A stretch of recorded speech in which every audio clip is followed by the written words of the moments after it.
कहते हैं कि दुनिया में मन सबसे ज्यादा शक्तिशाली चीज होती है। अगर किसी चीज को तुम पूरे मन से चाह लो तो तुम उसे हासिल कर सकते हो।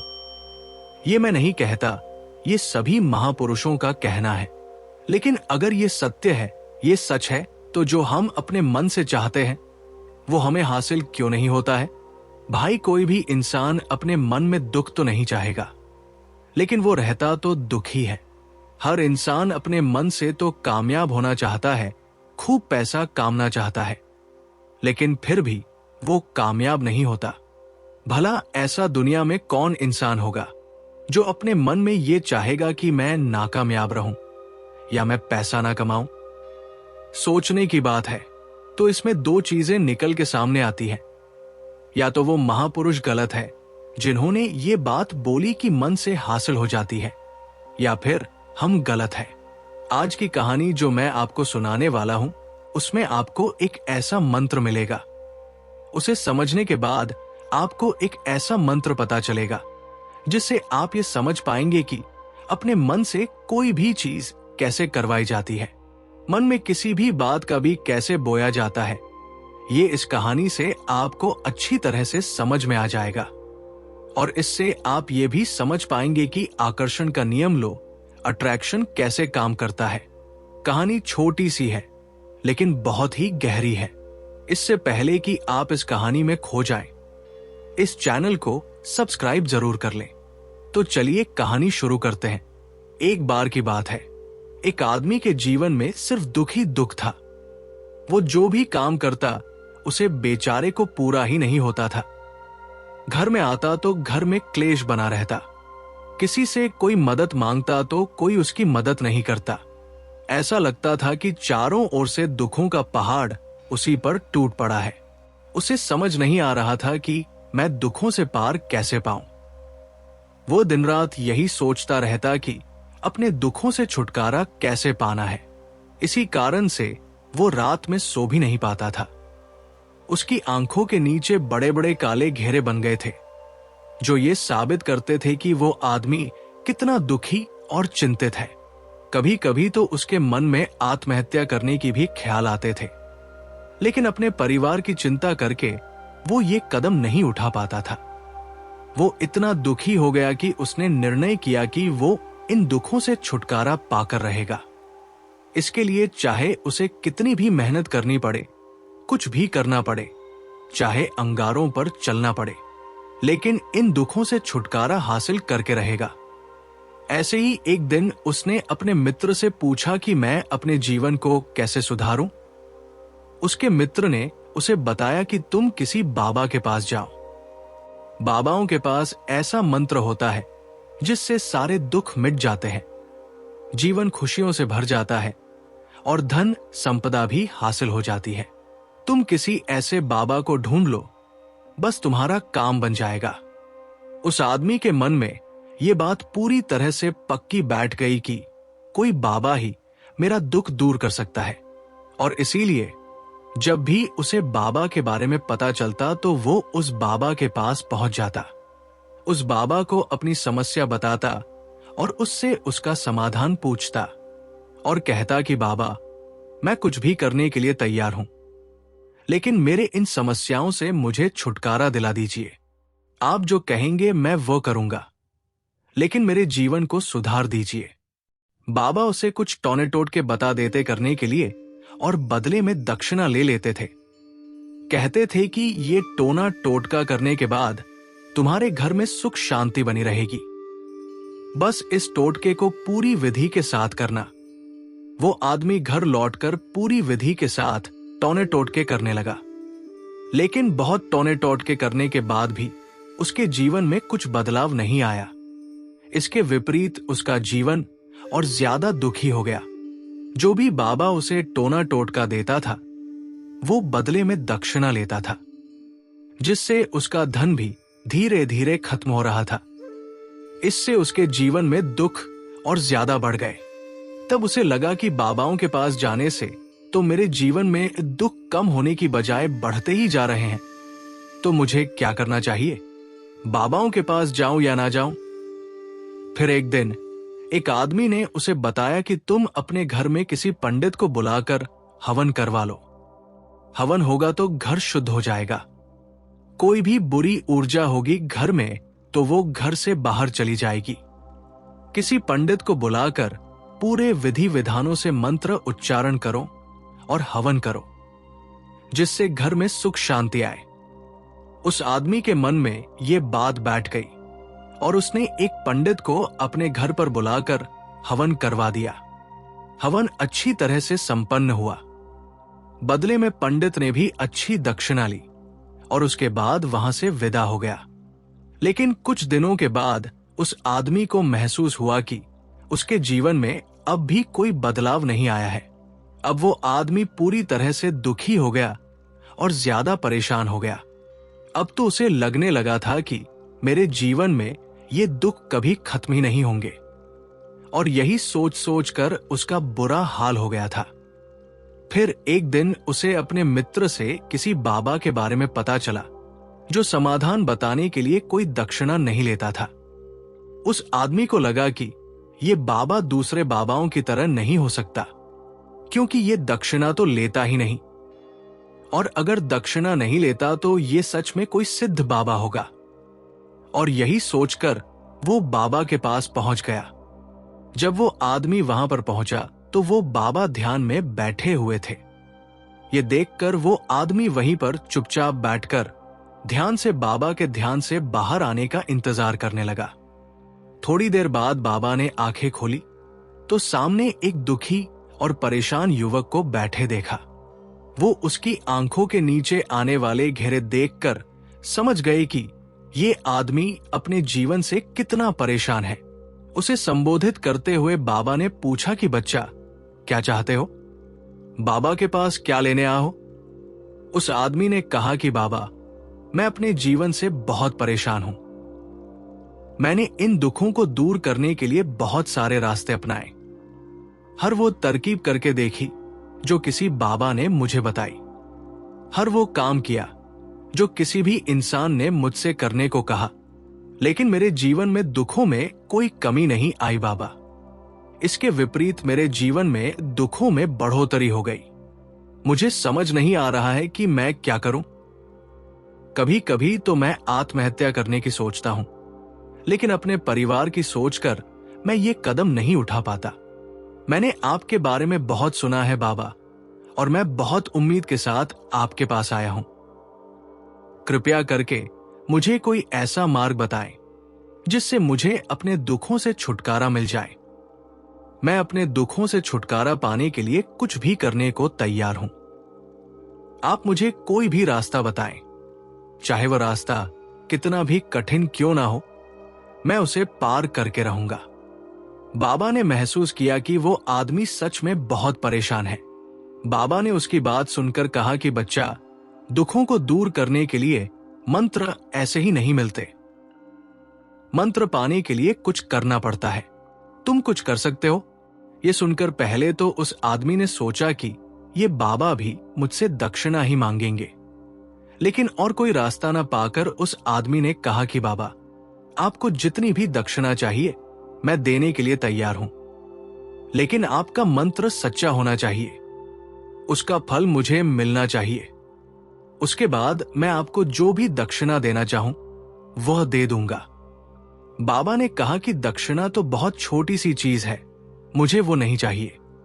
इस पर वो आदमी सोच विचार करके बोला, तो बाबा, मैं अंगारों पर भी चलने के लिए तैयार हूं, आप मुझे बस आज्ञा दीजिए।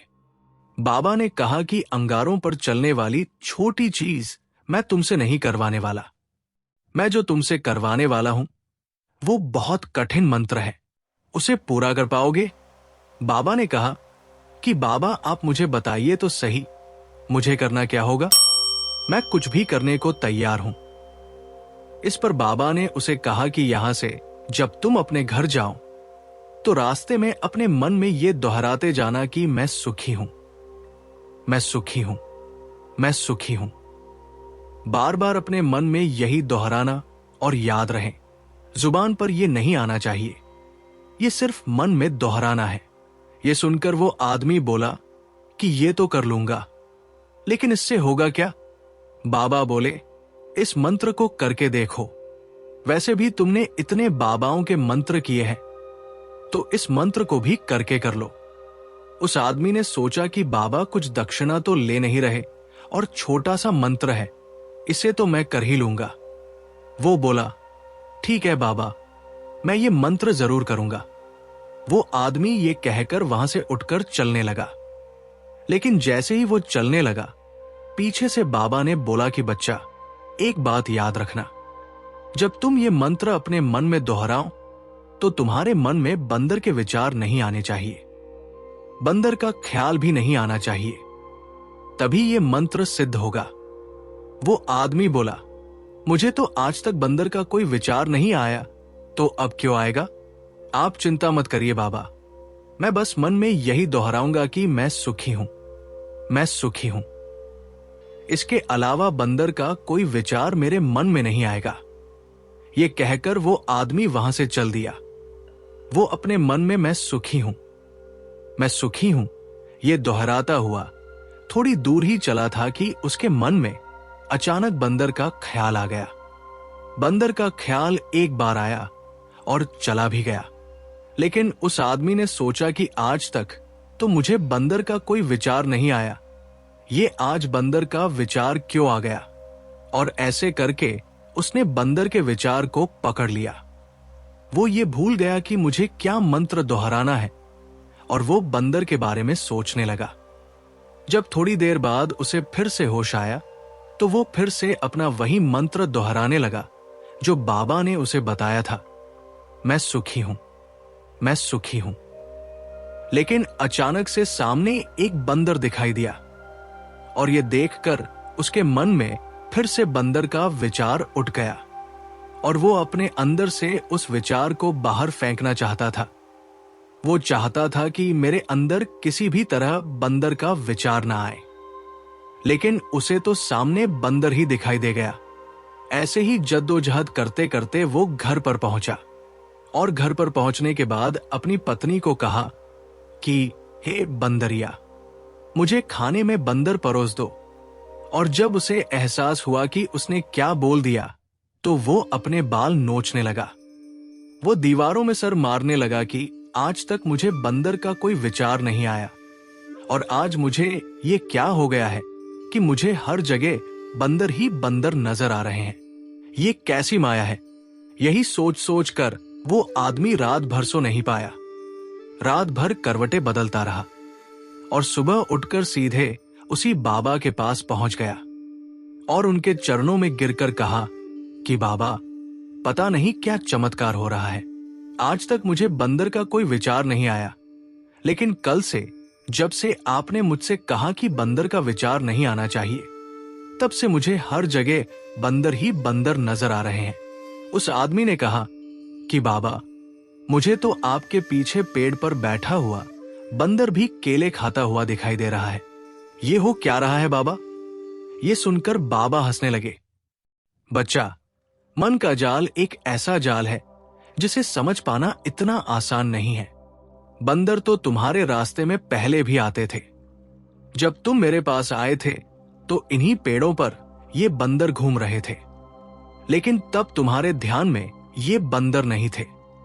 तब तुम्हारे ध्यान में सिर्फ अपने दुख थे।